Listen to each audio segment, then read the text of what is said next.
Chapter number 3 current electricity. पहले दो chapter जो पढ़े थे वो इलेक्ट्रोस्टैटिक को बिलोंग करते थे। इलेक्ट्रोस्टैटिक मींस जहां पे आपको जो चार्ज है उसको क्या मानते थे, स्टेशनरी है, वो चल नहीं सकता। यहाँ स्टेशनरी चार्जेस की प्रॉपर्टी को स्टडी किया था। तो पहले दो चैप्टर में जो भी स्टडी किया वो स्टेशनरी चार्जेस के लिए था। थर्ड चैप्टर में we are allowing this charges to move, और जब ये मूव करेंगे ना तो कुछ और नई चीजें पैदा करेंगे, कुछ नए फिनोमेना आपको देखने मिलेंगे। वो सारी चीजें हम लोग इस थर्ड चैप्टर में स्टडी करेंगे। इसलिए इसको नाम क्या पड़ गया, current electricity. whenever some charge start flowing it will produce something called as current।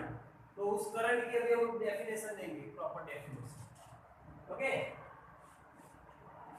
तो मान लो कोई कंडक्टर है। अब कंडक्टर के अंदर क्या होता है, ढेर सारे फ्री इलेक्ट्रॉन्स होते हैं। जैसे उस कंडक्टर को किसी बैटरी से कनेक्ट करोगे, what will happen, this electron will start moving toward the positive terminal of this battery. Okay, और उनके मोशन के कारण क्या पैदा होगा, एक चीज पैदा होगी जिसको कहते हैं current. So according to definition current में be defined as dq by dt। और इसको रीड कैसे करेंगे, rate of flow of charge perpendicular to the given cross section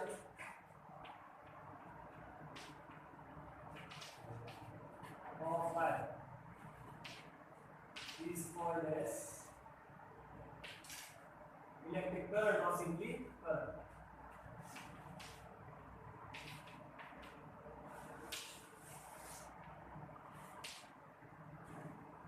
Okay, rate of flow of charge perpendicular to the given cross section of a wire is called as electric current। current एक general शब्द है। current का मतलब होता है something flowing, कोई चीज flow होता है। तो विंड फ्लो होती है तो उसको विंड करंट कहते हैं, वाटर फ्लो होता है तो वाटर करंट कहते हैं। वैसे यहाँ पे क्या फ्लो हो रहा है, चार्ज फ्लो हो रहा है, इसलिए इसको हम क्या कहेंगे, इलेक्ट्रिक करंट। बाय डिफॉल्ट अगर करंट भी लिखूं तो यहाँ पे सब इलेक्ट्रिसिटी के साइड ही हम डील कर रहे हैं, तो कॉमन सेंस करंट का मतलब इलेक्ट्रिक करंट की ही बात चल रही है बाय डिफॉल्ट। ओके, ये उसका formula dq upon dt means rate of flow of charge.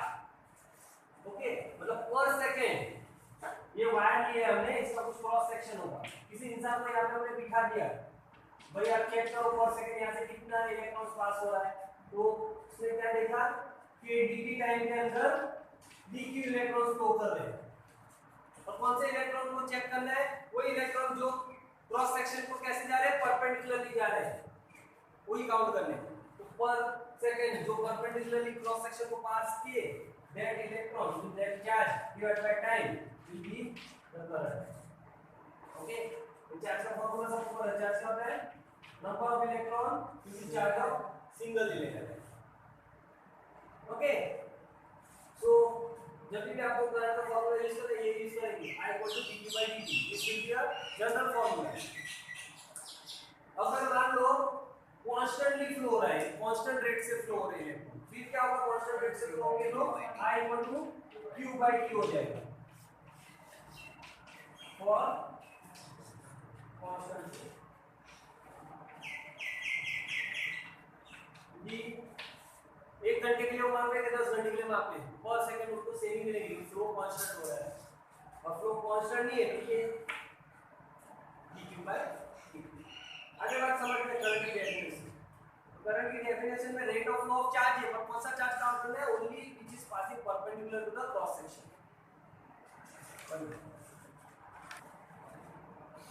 तो ये करंट की जनरल डेफिनेशन है, और जनरल डेफिनेशन में हमने वर्ड यूज किया चार्ज। आपको इलेक्ट्रॉन नहीं लिखना है, even though only electrons are flowing in a conductor we know that, but यहां पे आपको क्या लिखना है, चार्ज।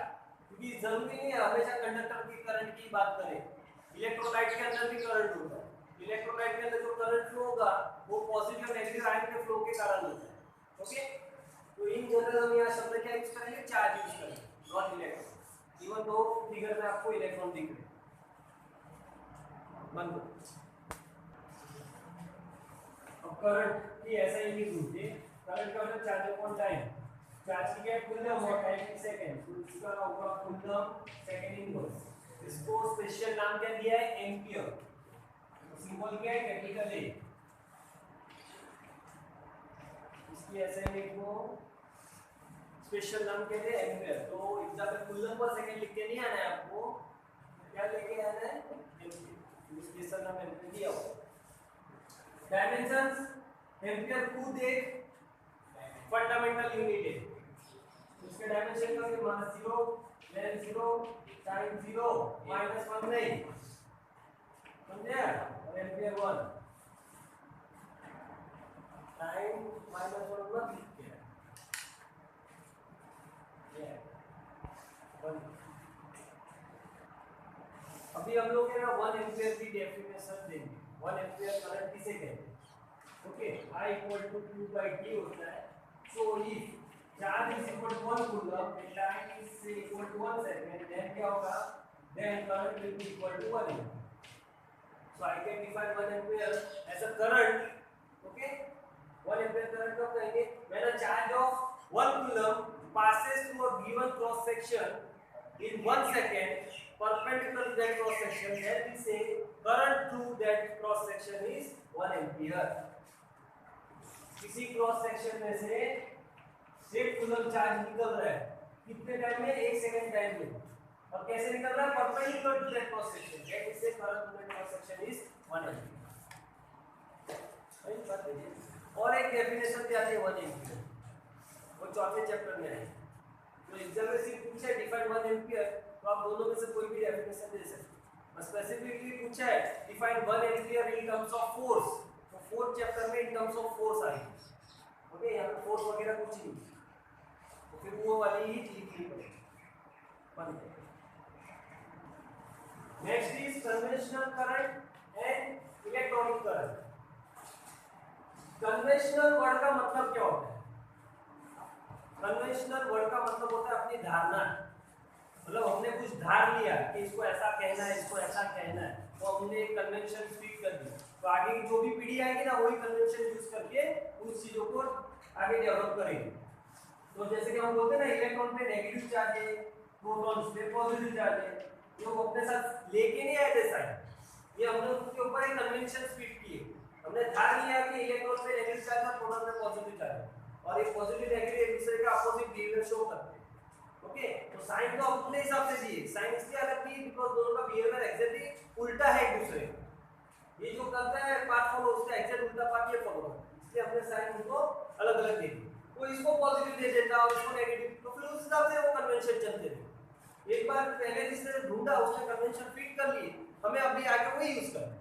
तो वैसा करंट के साथ भी है, एक करंट को कहते हैं कन्वेंशनल करंट, दूसरे करंट को कहते हैं इलेक्ट्रॉनिक करंट। अब फर्क क्या दोनों में मैं आपको समझाता हूं। मान लो एक वायर है और यूनिफॉर्म क्रॉस सेक्शन, उसको एक बैटरी से कनेक्ट किया है। जैसे बैटरी के साथ कनेक्ट करेंगे, बैटरी क्या प्रोवाइड करती है? इलेक्ट्रिक फील्ड प्रोवाइड करती है। ओके, सबसे पहले वो क्या प्रोवाइड करती है? वोल्टेज, और वोल्टेज से क्या मिलता है? इलेक्ट्रिक फील्ड, और इलेक्ट्रिक फील्ड से क्या मिलता है? फोर्स, और फोर्स के कारण क्या मिलता है? एक्सेलरेशन, एक्सेलरेशन से क्या होता है? ओके, बैटरी प्रोवाइड करती है इलेक्ट्रिक वोल्टेज, इलेक्ट्रिक वोल्टेज से मिलती है इलेक्ट्रिक फील्ड, इलेक्ट्रिक फील्ड से मिलता है इलेक्ट्रिक फोर्स, इलेक्ट्रिक फोर्स से मिलेगा इलेक्ट्रिक एक्सेलरेशन। एक्सेलरेशन क्या करता है? किसी चीज को मूव करता है। ओके, तो ये एक्सेलरेशन के कारण अंदर के इलेक्ट्रॉन्स मूव करने लगेंगे toward the positive terminal of the battery, और जिसके कारण एक करंट फ्लो। इलेक्ट्रॉन का मोशन किस डायरेक्शन में हो रहा है? From negative terminal toward the positive terminal. Okay, तो सर्किट में मैंने जो एरो ड्रॉ किए हैं, ये एक टाइप का करंट रिप्रेजेंट कर रहे हैं। बार बार ऐसे इलेक्ट्रॉन को ड्रॉ करेंगे नहीं, एरो से रिप्रेजेंट करेंगे, लेकिन फ्लो हो रहा है। ओके, तो क्या फ्लो हो रहा है? इलेक्ट्रॉन फ्लो हो रहा है। किस डायरेक्शन में? नेगेटिव से पॉजिटिव डायरेक्शन। ये तो मैंने डायरेक्शन शो किया है, किसका? करंट का डायरेक्शन। और इस टाइप के करंट को क्या कहते हैं? इलेक्ट्रॉनिक करंट, बिकॉज़ ये रियल में बता रहा है कि इलेक्ट्रॉन किस डायरेक्शन में मूव कर रहा है। बराबर? बट हमारा कॉमन सेंस और जनरल नॉलेज जो हमने डेवलप किया है आगे ये सब कुछ देख देख के, हमको एक ही चीज पता है। सॉरी, उसके पहले एक चीज देख लो, और एक चीज, ये इलेक्ट्रॉन नेगेटिव टर्मिनल से पॉजिटिव टर्मिनल की तरफ जा रहा है, एंड नेगेटिव मतलब लो पोटेंशियल होता है एंड पॉजिटिव मतलब हाई पोटेंशियल। ये क्या हो रहा है? लो पोटेंशियल से हाई पोटेंशियल की तरफ जा रहा है। अपना जो अभी तक हमने सेंस डेवलप किया उसमें सारी चीजें कहां से कहां जाती है? हाई से लो की तरफ जा रही है। बराबर? तो ये याद रखने को तकलीफ होती है कि इसको उल्टा ड्रॉ करना है, इसलिए अभी तक जो हमने कन्वेंशन डेवलप किया और जो चीजें देखते हैं ना, उसके हिसाब से हमने क्या किया? एरो को बदल दिया। हमको क्या करना है, हमको बोलना है कि एरो ऐसे डालना है। इससे कुछ फर्क पड़ेगा क्या सर्किट में? नहीं ना, क्या फर्क पड़ेगा? ये तो ड्रॉ किया है, अंदर तो जो हो रहा है वही होगा और जो फिनोमेना देखने में मिल रहा है वही देखने में मिलेगा। फिर हमारे को क्या मिल गया, एक कन्वेंशन मिल गया कि भाई कोई चीज पॉजिटिव से नेगेटिव जा रही है ऐसा मान लो, उससे उसकी वैल्यू में कोई फर्क पड़ने वाला नहीं। Such type of representation is called as conventional current. Conventional current की वैल्यू और इलेक्ट्रॉनिक करंट की वैल्यू सेम ही होती है। सिर्फ हमने एक कन्वेंशन प्रूव कर दिया ताकि हमारे जूने कन्वेंशंस के साथ मैच रहे कि कोई भी चीज कहां से कहां होती है, हाई से लो पोटेंशियल की तरफ। क्योंकि पानी में भी यही देखते हैं ना लोग, एक टंकी ऊपर है और एक नीचे है, तो ऑटोमेटिक फ्लो कहां से होता है, हाई पोटेंशियल से लो पोटेंशियल। विंड का फ्लो कहां से क्या होता है, हाई प्रेशर से लो प्रेशर की तरफ। लाइक यहाँ पे भी वैसे ही दिखना चाहिए, इसलिए ड्राइंग में ऐसे ही करते हैं। ड्राइंग करने से अंदर के फिनोमेना में फर्क नहीं आता। बात भेजे में तो आपको यही एरो डालने हैं हमेशा। करंट आपके लिए बाय डिफॉल्ट करंट का मतलब होता है कन्वेंशनल करंट। पूरे चैप्टर में जब जब करंट शब्द आएगा मतलब आपको कन्वेंशनल करंट ही है। और कहां से कहां चलता है current, positive of the battery से नेगेटिव ऑफ द बैटरी। आगे बात भेजे में बस ज्यादा नहीं सुन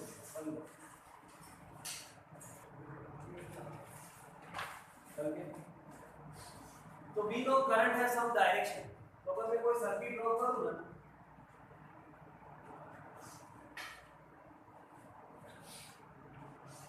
उसमें आपको करंट फ्लो होता हुआ दिखेगा, बराबर। इस पॉइंट पे यहां से जो भी करंट निकलेगा, इस पॉइंट पे उसका दो पाथ है, तो दो अलग अलग पाथ पे चला गया। लेट्स से यहां से करंट कितना निकला I, और इधर I1 चला गया, इधर I2 चला गया, और ये दोनों मिक्स होके वापस I1 के रिटर्न चले गए। Okay, so current is a quantity which has direction but it is not an vector quantity. ये आपको भेजे में रहना है।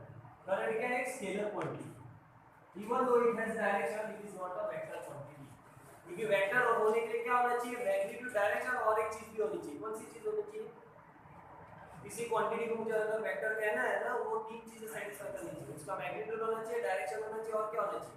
लॉ ऑफ वेक्टर एडिशन, यानी ट्रायंगल ऑफ वेक्टर एडिशन या parallelogram law of vector addition follow करना चाहिए, तब जाके वेक्टर कहलाएगा। इवन तो इसका डायरेक्शन मैग्नीट्यूड पर वो लॉ फॉलो नहीं करता, मतलब वो लॉ पैरेललोग्राम यहां पे अप्लाई करने जाए ना, कैसा दिखेगा? किसी एक वेक्टर ऐसा है, दूसरा वेक्टर ऐसा है, परपेंडिकुलर वेक्टर्स, तो रिजल्टेंट का जाना चाहिए ऐसे बीच में कहीं। ये वैसा जा रहा है क्या, ये दोनों का रिजल्टेंट है, दोनों मिलके ये पैदा हुआ है, समझा? तो वेक्टर नहीं है, it has direction but it is not a vector.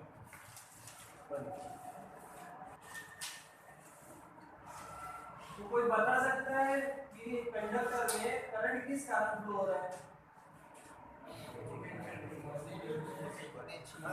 अरे भाई क्वेश्चन का पूछ रहा हूं कि कंडक्टर को बैटरी से कनेक्ट किया, अब इसको अंदर आपको पता है करंट फ्लो होने लगेगा, तो किस कारण करंट फ्लो हो रहा है? Free electron. एक सेकंड बोल दे, वो कंडक्टर, हां कंडक्टर, वाह सर। और कोई फ्री इलेक्ट्रॉन को पोटेंशियल डिफरेंस, हां ये बैटरी के कारण फ्लो हो रहा है। मैंने क्या बोला, कोई एक कंडक्टर उठा के रख, क्यों ऐसा? तो इसके अंदर ढेर सारे फ्री इलेक्ट्रॉन, तो करंट नहीं मिलेगा। क्यों नहीं मिल रहा है? बिकॉज़ एक पोटेंशियल डिफरेंस है। और एक चीज भी बता दो आपको, तो थोड़ा हैरानी लगेगी आपको। कोई भी कंडक्टर उठा के देखो ना, तो उसके अंदर ढेर सारे इलेक्ट्रॉन्स होते हैं और फ्री होते हैं, प्लस उनका थर्मल मोशन टेंपरेचर के कारण रैंडमली यहां वहां मूव करते रहते हैं। तो मतलब किसी एक रॉड को पकड़ ले, मेटल रॉड को, विदाउट एनी बैटरी, तो भी करंट लगना चाहिए, क्योंकि इलेक्ट्रॉन तो मूव कर रहे हैं। तो लगता है क्या? क्यों नहीं लगता? क्या कैंसर होता है? कैंसर होता है। क्या कैंसर होता है देखो जरा, अगर किसी इंसान को हम किसी एक क्रॉस सेक्शन पे बिठा के बोले ऑब्जर्व करो टोटल चार्ज कितना फ्लो हो रहा है इस क्रॉस सेक्शन से, तो उसको क्या दिखेगा? आधे इधर जा रहे हैं, आधे इस तरफ जा रहे हैं। तो net charge flowing through a given cross section will be 0। Okay, net charge उसको किसी पर्टिकुलर क्रॉस सेक्शन से जाता हुआ नहीं मिलेगा, इससे करंट भी उसको 0 ही मिलेगा। Even though there is a flow of charge but there is no net charge flowing through a given cross section, इसलिए हमें करंट नहीं लगता। हम जैसे ही बैटरी अप्लाई करते हैं, बैटरी क्या करती है, पोटेंशियल डिफरेंस, और उससे बोला आगे क्या क्या होता है, एक एक्सीलरेशन प्रोवाइड होता है और एक पर्टिकुलर डायरेक्शन भी होता है नहीं बैटरी का, कहां से कहां, पॉजिटिव से नेगेटिव, और इसकी फील्ड बना है, ये पॉजिटिव प्लेट की तरह काम करेगी, नेगेटिव प्लेट की तरह, और इलेक्ट्रिक फील्ड उसकी इस तरफ होगी, राइट, और इलेक्ट्रॉन का मोशन इस तरफ होगा, बिकॉज़ हमें पता है उसको फोर्स क्या लगने वाला है, माइनस ई के अपोजिट डायरेक्शन में फोर्स लगेगा, और सभी इलेक्ट्रॉन पे एक जैसा ही लगेगा फोर्स, एक जैसा ही लगेगा ना, फील्ड से है, इलेक्ट्रिक चार्ज से तो फोर्स भी एक जैसा लगेगा, इसलिए सभी के सब क्या करेंगे, रैंडम मोशन छोड़ के एक पर्टिकुलर डायरेक्शन में ट्रैवल करना चालू करेंगे, और जिसके कारण फिर इस इंसान को क्या दिखेगा, एक पर्टिकुलर डायरेक्शन में नेट फ्लो हो रहा है, और उस पर्टिकुलर डायरेक्शन के कारण इस सर्किट में पर्टिकुलर करंट फ्लो होता हुआ मिलेगा, ये बैटरी है जिसके कारण करंट फ्लो हो रहा है, ओके, बैटरी खत्म, करंट भी खत्म हो जाएगा, basic cause of current is potential difference, potential difference नहीं होगा तो करंट भी फ्लो नहीं होगा, पोटेंशियल डिफरेंस का मतलब समझते हैं ना, एक जगह पे पॉजिटिव है दूसरी जगह पे नेगेटिव है, तो दोनों के बीच में डिफरेंस होगा वैल्यूज, जिसके कारण फ्लो होगा। अब जरूरी नहीं है कि पॉजिटिव और नेगेटिव कोई फ्लो, ये भी बात ध्यान में रखनी है, मेन क्या है पोटेंशियल डिफरेंस, जिसके कारण करंट फ्लो। तो अब मान लो किसी एक पॉइंट पे +5 वोल्ट है और दूसरे पॉइंट पे +2 वोल्ट है, तो भी करंट फ्लो होगा, वो डिफरेंस है, समझा, एक पे अगर -2 है और दूसरे पे 0 वोल्ट है ना, तो भी करंट फ्लो होगा, जब जब दो पॉइंट के बीच में डिफरेंस आएगा ना, तब तक वो दो पॉइंट के बीच में करंट फ्लो होगा, जैसे दोनों का पोटेंशियल सेम हो गया, जैसे ये 5 वोल्ट और इसका 5 वोल्ट है, डिफरेंस 0, तो वो दो पॉइंट में करंट फ्लो होगा नहीं, तो ये बात ध्यान में रखना, एक पॉजिटिव नेगेटिव होना जरूरी नहीं है, डिफरेंस होना जरूरी, clear. Next we are going to study Ohm's law. Ohm's नाम के साइंटिस्ट ने कंडक्टर के साथ एक एक्सपेरिमेंट किया, क्या एक्सपेरिमेंट किया वो पहले देख लेते हैं, बाद में उसका लॉ देखते हैं। एक कंडक्टर लिया उसने, okay, of fix material at fix temperature, okay, fix length and fix area of cross section, क्या क्या चीजें फिक्स रखी उसने, length, area, material and temperature, और सराउंडिंग भी कांस्टेंट है, मतलब एक फिक्स रूम में काम कर रहा है तो क्या कांस्टेंट रहेगा, प्रेशर, ये उसके फिजिकल पैरामीटर उसने कांस्टेंट रख के फिर एक्सपेरिमेंट चालू किया। अब एक्सपेरिमेंट में क्या किया उसने, इस कंडक्टर को एक बैटरी के साथ कनेक्ट कर दिया और वेरिएबल पोटेंशियल डिफरेंस, जिसका वोल्टेज हम चेंज कर सके वैसे कनेक्ट किया, और उसने क्या देखा, धीरे धीरे इसका वोल्टेज उसने चेंज किया कंडक्टर के थ्रू, और एक एमीटर में उसका करंट मेजर किया, और यहाँ पे वोल्ट मीटर लगाया, क्या माप रहा है वो, ये जो टर्मिनल अपना कंडक्टर है ना, उसके टर्मिनल के बीच का वोल्टेज मेजर, दो कंडक्टर के टर्मिनल्स में हम कितना वोल्टेज दे रहे, कंडक्टर का पोटेंशियल डिफरेंस मेजर करके देगा, और ये क्या मेजर करके देगा, कंडक्टर में से करंट कितना फ्लो कर रहा है। व्हाट ही फाउंड कि जब तक ये पैरामीटर उसने कांस्टेंट रखे, तब तक क्या हो रहा है, current flowing to the conductor was found to be directly proportional to voltage applied across the conductor, ये उसको रिजल्ट निकला एक्चुअली, मतलब उसने क्या किया, अलग अलग वोल्टेज अप्लाई करा ना, करंट मेजर करना, फॉर एग्जांपल मान लो 0 वोल्ट करंट 0, 1 वोल्ट करंट मान लो 0.1, 2 वोल्ट करंट 1, 3 वोल्ट 1.1, ऐसे वो अलग अलग वोल्टेज अप्लाई किए, अलग अलग करंट मिला, अब उसमें उसने ग्राफ प्लॉट किया, उसको ग्राफ से क्या दिखा, it was a straight line, तो ये स्ट्रेट लाइन का उसमें से क्या कंक्लूजन निकल रहा है, current is directly proportional to voltage, अब स्ट्रेट लाइन है, कब तक उसको ये लाइन स्ट्रेट दिखी, जब तक उसने पैरामीटर कांस्टेंट, इसी इक्वेशन को ओम्स लॉ भी कहते हैं, इसको V proportional to I या I proportional to V, थोड़ा और सिंपल कर देते हैं, उससे ऐसा नहीं, V is proportional to I, अब V क्या है, बैटरी का वोल्टेज नहीं है, वोल्टेज अक्रॉस द कंडक्टर है, ओके, तो voltage across the conductor is directly proportional to current flowing through the conductor, जिसकी बात करें ना उसी का लेना है, आजू बाजू वाले का नहीं, वो कैपेसिटर की तरह, चार्ज होकर कैपेसिटर, तो वोल्टेज होकर कैपेसिटर ही होता था ना, Q इक्वल टू CV, ये किसका होता था, ये कैपेसिटर का चार्ज, ये वोल्टेज किसका होगा, उसी कैपेसिटर का, बाजू वाले का नहीं, वैसे ही तो वोल्टेज अक्रॉस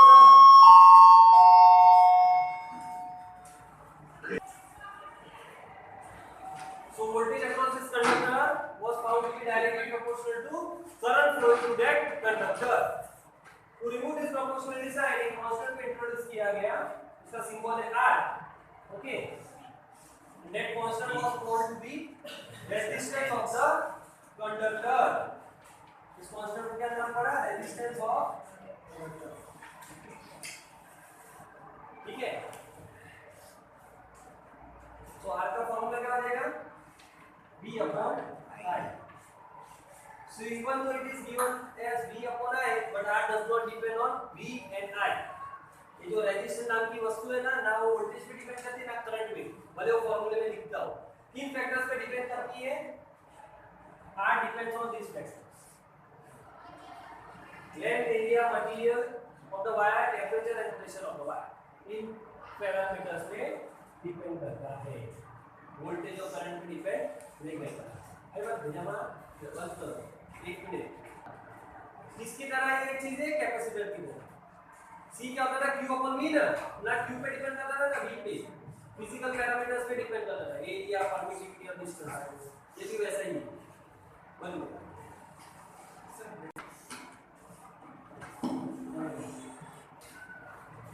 ऐसा यूनिट ऑफ रेजिस्टेंस R क्या होगा? V upon I. V का ऐसा यूनिट होता है वोल्टेज, करंट का एम्पीयर, वोल्ट और एम्पीयर. ओके, इसको एक स्पेशल नाम दिया गया है ओम्स, और सिंबल क्या है? Capital omega. ये ग्रीक लेटर है कैपिटल ओमेगा. ये कैपिटल ओमेगा होता है, ये स्मॉल ओमेगा होता है. ठीक है, आपको ऐसे सिंबल डालना है capital omega to represent resistance. तो मान लो कोई वायर है, फॉर एग्जांपल तो वायर का रेजिस्टेंस 50 ओम है, तो कैसे लिखेंगे? R = 50 ओम. ऐसे लिखेंगे, समझा? वोल्टेज 50 वोल्ट है तो V = 50 वोल्ट. करंट मान लो 1 एंपियर तो I = 1 A. ऐसे लिखा जाता है. नाश्ता में ब्रेड खाने की